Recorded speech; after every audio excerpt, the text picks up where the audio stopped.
நாங்கள் எல்லோரும் ஆவலோடு எதிர்பார்த்து கொண்டிருக்கின்ற செந்தமிழில் இந்த பள்ளியில் வறுமையில் படித்து வறுமையில் வாழ்ந்து ஆட்சித்துறை வரை உயர்ந்து நம் பள்ளிக்கு பெருமை சேர்த்த அருமை ஐயா வேக்கா சண்முகம் ஐஏஎஸ் அவர்களை பேசுமாறு அன்போடு அழைக்கின்றேன். நீங்கள் உங்கள் தமிழில் எவ்வளவு நேரம் வேணாலும் எங்களுக்கு அறிவுரை சொல்லலாம். உங்களுக்கு டைம் நிர்ணயம் கிடையாது. ஐயா வாங்க. அனைவருக்கும் பணிவார்ந்த வணக்கம். தனித்தனியே சொன்னால் வெகு நேரம் என்பதால் அனைவர் என்று குறித்தமைக்கு பொறுத்தருள்க.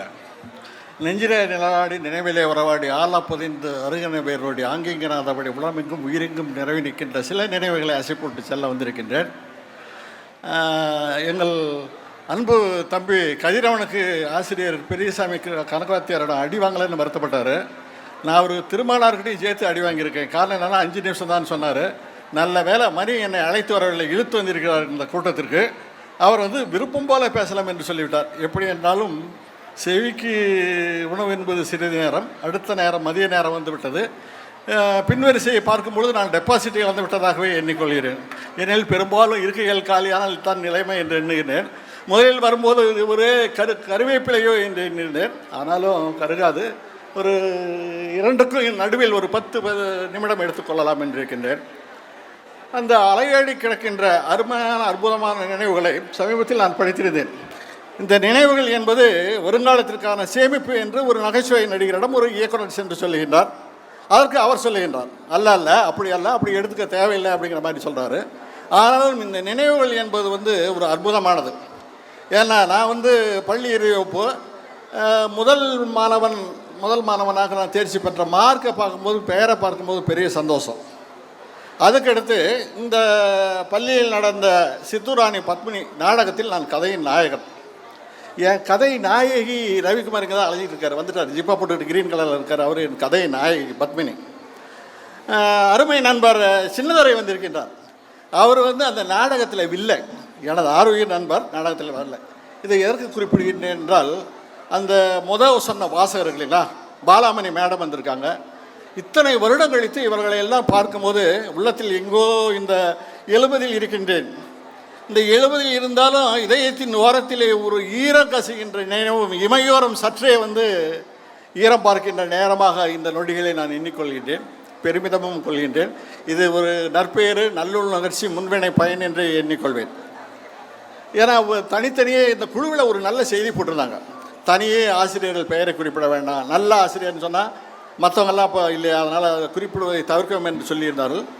வேறு வழி இல்லை, ஒருவரை நான் குறிக்க வேண்டும். சீராயம்மாள் டீச்சர் இந்த எஸ்என்டி பஸ்ஸுக்காக இந்த பஸ் ஸ்டாப்பில் இருப்பாங்க. இப்போது அவங்க சொன்னாங்க, நீ பின்னால் கலெக்டர் ஆக அப்படின்னு சொல்லி ஒரு 2 கண்டிஷன், நீ கலெக்டர் ஆனாலும் இந்த 2 கண்டிஷனை ஃபாலோ பண்ணுங்கிற மாதிரி சொன்னாங்க. அப்போ நான் 8th 9th படிக்கிறேன்னு நினைக்கிறேன். எனக்கு வாழ்க்கையில் ஆன்மீகவாதியாகவோ இலக்கியவாதியாகவோ போக வேண்டும் என்பது தான் தொடர்ந்து ஒரு பேராசையாக இருந்தது. ஆனாலும் நான் ஒரு ஐஏஎஸ் ஆகிறதுக்கு அவங்க சொல்ல ரொம்ப ஆழப்பதிந்து கிடக்கின்றது. என் ஆன்மாவில் தைத்து தைத்து தைத்து என்னை செதுக்கி செதுக்கி செதுக்கி கொண்டு வந்திருக்கிறது என்று தான் நான் நினைக்கின்றேன். ஜி வந்திருக்காங்க, சச்சிதானந்த சுவாமிகள் மகாராஜ் ஜி வந்திருக்காங்க. அவங்ககிட்ட தான் நாங்கள் ஹிந்தி படிச்சிட்டோம். இந்த மத்தியமா ராஷ்டிரபாஷா என்ற அந்த பயணத்தில் பள்ளி கட்டணத்தை தவிர அத்தனையும் இந்த பிச்சை புகினும் கற்கை நன்றேன்னு சொல்லுவாங்க இல்லைங்களா, அதெல்லாம் அப்படி இல்லை. மணி சொன்னதும் எவ்வளோ உண்மை என்று தெரியாது. ஆனாலும் இவர்கள் போட்ட பிச்சை இந்த கல்வி என்று நான் இருமாப்பு கொள்வேன். நம்ம லைப்ரரியில் 2050 புத்தகம் இருந்தது. இந்த 2050 புத்தகத்தையும் நான் படிச்சிருக்கேன். பேரறிஞர் அண்ணா மாதிரி கன்னிமேரெல்லாம் படிக்க முடியாது, எனக்கு அவ்வளோலாம் இல்லை. ஆனால் இந்த லைப்ரரியில் படிச்சிருக்கேன். அதில் ஏதோ இந்த பொன்னியின் செல்வன், பார்த்திபன் கனவு, யவனராணி அல்லது கடற்புறா, ஜலதீபம் அப்படி மட்டும் சொல்ல முடியாது. முதல் படித்த அகல் விளக்கு கூட இன்றும் ஞாபகம் இருக்குது, மூவாவோடது. அதில் மிக ஒரு மாதிரியான புத்தகம்னு வச்சுக்கலாம், 2 புத்தகம். ரோம் நகரத்து பெண் காக்கை சிறகு என்று, அது கூட நினைவில் இருக்கின்றது. ஆக இந்த பிச்சை என்பது ஒரு பொருளாதார ரீதியான பிரயோகம் அல்ல, இந்த வாழ்க்கையே அப்படித்தான் செல்கின்றது. நாம் சுமந்து கொண்டு செல்கின்றோம் இந்த நினைவுகளை.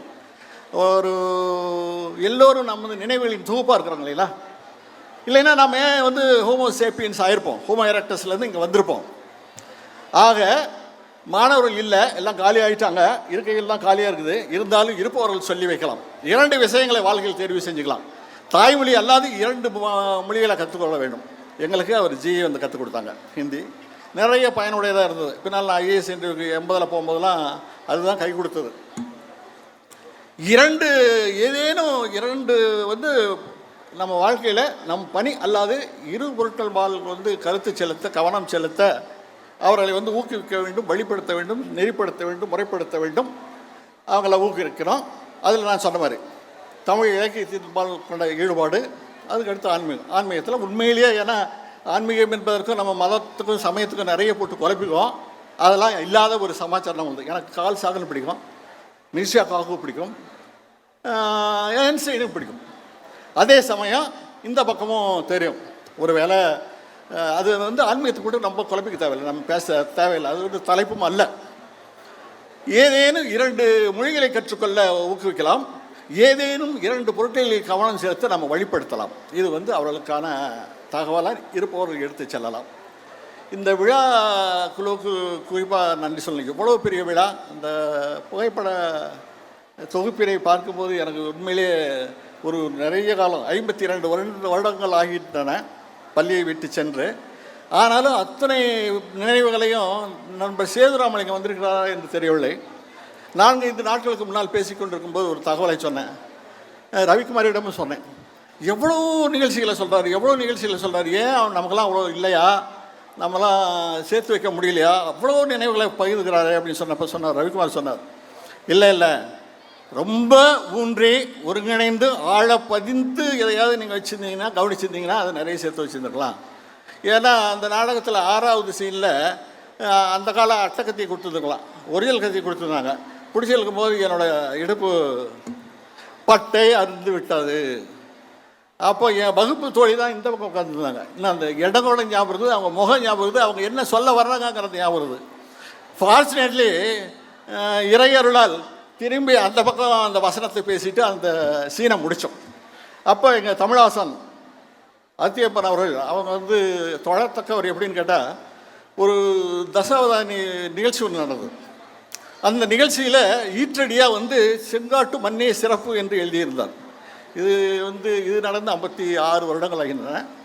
இருந்தாலும் இந்த இடமும் முகமும் பெயர்களும் நான் வச்சிருக்கிறதே ரொம்ப குறைவு. சேது ராமலிங்கம் சொன்ன பெயர்கள் இன்னும் ஏறலாம். அந்த மீட்டு சென்ற, அங்கே இட்டு சென்ற, இதை அசைவோட வைத்திருந்ததுக்கு வந்து முதல்ல விழாக்குழுவுக்கு எனக்கு அளித்த வாய்ப்பிற்கு நன்றி. இது மாதிரி ஒரு விழாவை ஆர்கனைஸ் பண்ணுறது ஒரு பெரிய பாடு. மாவட்ட ஆட்சியரும் நானும் வந்து ஒன்றா அப்போ இணைஞ்சு பணியாற்றுறோம். அவங்கள வந்து நினைவு கூற வேண்டும் கட்டாயம். ஏன்னா பக்கத்தில் உட்காந்து நான் 4 மாவட்டத்தில் கலெக்டராக இருந்தேன். ஒரு மாவட்டத்தில் நாங்கள் பணியாற்றுகின்ற வாய்ப்பு இருந்தது. அவங்க பக்கத்தில் இருந்தாங்க, நானும் இது மாதிரி இருந்துட்டு பெட்டிஷன் வாங்கிட்டுருக்கோம். அப்போது ஒரு நிகழ்ச்சி, ஒரு ஆள் வந்து ஏதோ ஒன்று சொல்கிறாரு. அது சொல்லும்போது நான் என்ன சொல்லிட்டேன், சாரிப்பா பரவாயில்ல, தப்பாக இருந்தால் விடுங்க, அது சாரி அப்படின்ட்டு நான் சொல்லிட்டேன். அவங்களுக்கு ரொம்ப கோபம் வந்துச்சு.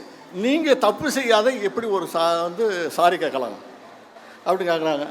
விஷயம் முடிஞ்சதுக்கு நான் சாரின்னு சொன்னேன். அவனும் என்னை தூக்கிட்டு இனிமேல் அலைய போகிறதில்ல, நானும் இவனை தூக்கிட்டு அலைய போகிறதில்ல. இல்லைன்னா மனசில் வச்சுக்கிட்டு அவன் என்னை விட மாட்டான், சாகரவர்களும் என்னை பிடிச்சிட்டு அலைவான். நானும் அப்பப்போ இது மாதிரி ஒரு நிகழ்ச்சி வந்தால் அவன் நினச்சிட்டு இருப்பேன், தேவையில்லை விடுங்க அப்படின்னு சொன்னேன். அவர்கள் ஒரு ஆக்ரோஷமான ஒரு வீர பெண்மணி என்று தான் கருதுவேன். தவறில்லாத காலத்தில் அதற்காக போராட வேண்டும் என்று சொன்னார்கள். இன்று இங்கு வந்திருந்தால் பெரும் மகிழ்ச்சி அடைந்திருப்பேன். இருந்தாலும் அவங்க வந்து வர முடியவில்லை என்பதை சொன்னாங்க. ஏன் காரணம் சொன்னாங்க, ஏற்றுக்கொள்ளத்தக்கதாக இருந்தது. எனவே அவர்களைய நினைவையும் பகிர்ந்து கொண்டேன். ஸோ நினைவுகளை பகிர்ந்து கொள்ள ஒரு நிகழ்வாக மட்டும் இது அல்லாமல் நேரடியாக சொல்லக்கூடிய உங்கள் முகங்களை எல்லாம் பார்க்கும்பொழுது எனது முன்னவர்கள் நிறைய பேர் இருக்கின்றீர்கள், என்னிலும் இளைவரும் நிறைய பேர் இருக்கின்றீர்கள். ஆக ஏறத்தாழ காசி விஸ்வநாதன் சொல்ல நேரத்தில் முடித்துவிட்டு, குறிப்பாக எனது ஆசிரியர் பெருமக்கள் நிறைய பேர் நிகழ்ச்சியில் சொல்லியே போனால் ஒரு வேளை இந்த மீட்டிங் மட்டும் எனக்காகவே நீங்கள் கொடுக்க வேண்டியிருக்கு. அவ்வளோ நினைவுகள் நான் சேர்த்து வைத்திருந்தாலும் ஏதோ 1-2 மட்டுமே தேர்ந்தெடுக்கப்பட்ட பகிர்தலாக இது அமைந்தது. இந்த வாய்ப்புக்கு நன்றி. நீங்களும் மதிய உணவுக்கு சேவை செல்வம்லாம் இன்றைக்கி இல்லை, அது 10 வருஷத்துக்கு முன்னால் கலெக்டர்லாம் நிறைய பண்ணிவிட்டோம். பேசி கூட்டத்தையே காலி பண்ணோம். இப்போ நான் வரங்காட்டத்துக்கு கூட்டம் கொஞ்சம் காலி ஆகிடுச்சு, அவ்வளோதான் வித்தியாசம். வாழ்த்துக்கள், விழாக்குழுவினருக்கு வாழ்த்து. அழைத்தமைக்கு நன்றி. கேட்டு செவிமடுத்திருந்த உங்கள் அத்தனை பேருக்கும் பரிவார்ந்த வணக்கத்தோடு நன்றி. வணக்கம்.